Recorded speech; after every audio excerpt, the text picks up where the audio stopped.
Pai, Deus nosso, nosso agradecimento por mais este Evangelho no lar, Evangelho na casa espírita. Que possamos nós estar em Sua luz, quando acordados, também quando estivermos com o corpo dormindo, desde o nascer até o nosso túmulo, que possamos ter a luz e lembrar que somos seres reencarnados buscando o melhor. A cada dia, pensar nessas máximas. Que assim seja.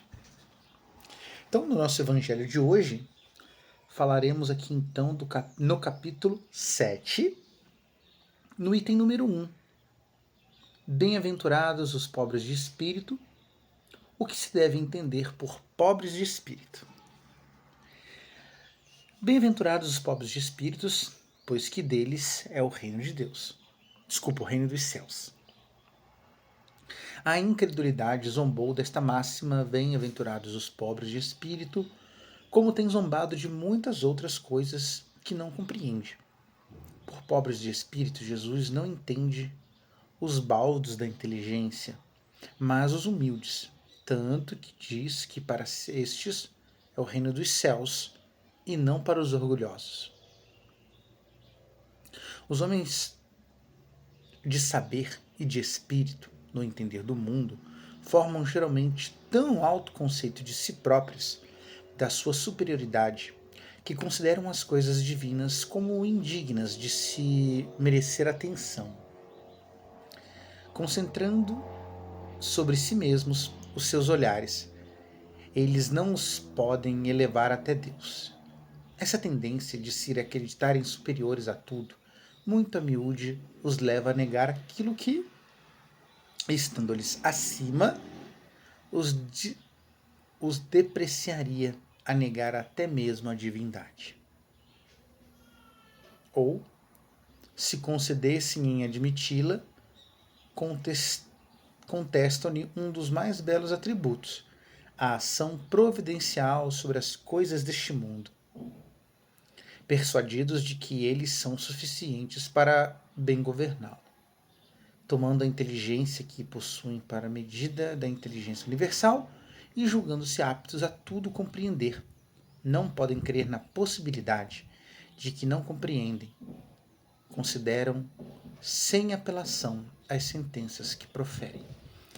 Esse trecho aqui é muito interessante, né, falando sobre isso, porque realmente pessoas com uma inteligência acima da média, não diria nem muito inteligentes, não, já os acima da média, geralmente têm a arrogância também muito à frente da média. Eu tenho o privilégio de conviver com diversos tipos de pessoas e vejo que em um certo grupo de pessoas realmente muito estudadas e muito inteligentes, o que tem de gente extremamente arrogante e se acham muitos donos de si. E quantos desses que às vezes pouco proferem suas próprias palavras, estão sempre citando outros autores, outras pessoas, né? Mas às vezes na doença a gente abaixa o nosso ego. E tem pessoas que nem assim, né? A divindade não quer que nós acreditemos nela, é aí também que está a chave da questão, né? O importante não é acreditar ou desacreditar na divindade. A questão mesmo é o que nós fazemos com isso. E isso é o que é o mais importante. Porque também, como sempre dizemos, né? Deus não espera que nós acreditemos nele, sim façamos o bem que ele nos ensinou, que ele nos pôs no coração, na nossa consciência. Então, o acreditar é o de menos, mas fazer as boas ações, lembrar que estamos aqui para evoluir, essa é a chave da questão. E tem pessoas realmente que se sentem tão superiores que não admitem nada superior a elas. São as arrogâncias nossas, né?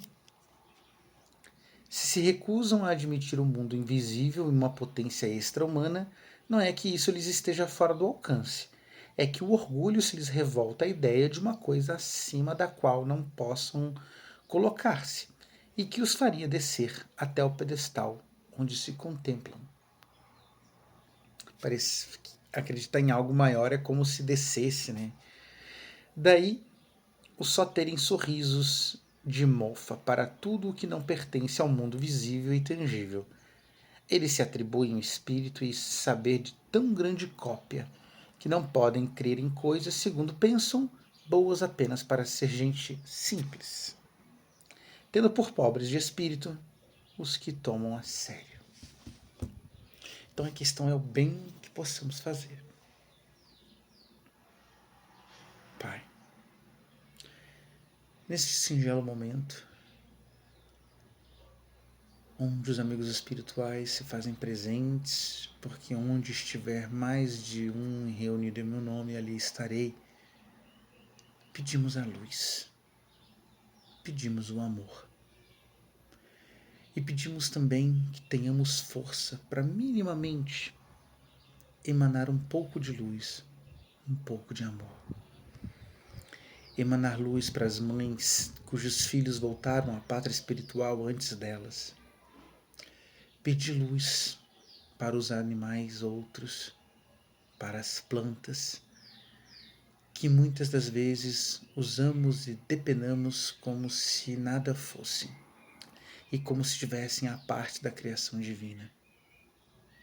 Pedimos luz às crianças que estão desesperançosas de estudos, de abrigo, de alimento e principalmente os desabrigados de amor, onde faltam o pai, dos pais alcoólatras, dos pais irresponsáveis que abandonam, dos pais que apenas pagam pensão e não ligam para os seus filhos, ligar no sentido de conectar. Pedimos pelas mães que estão internadas nos hospitais, pelas pessoas que trabalham, saem de casa com o seu corpo, mas deixam seu amor e seu espírito em casa para os seus. Pai nosso, que estais no céu, santificado seja o vosso nome, venha a nós o vosso reino de amor, seja feita a vossa vontade, assim na terra como no céu. O pão nosso de cada dia nos dai hoje. Perdoai as nossas dívidas à medida que perdoarmos aos nossos devedores.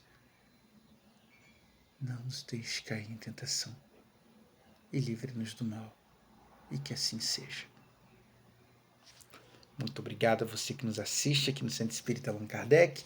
Sejam todos sempre muito bem-vindos.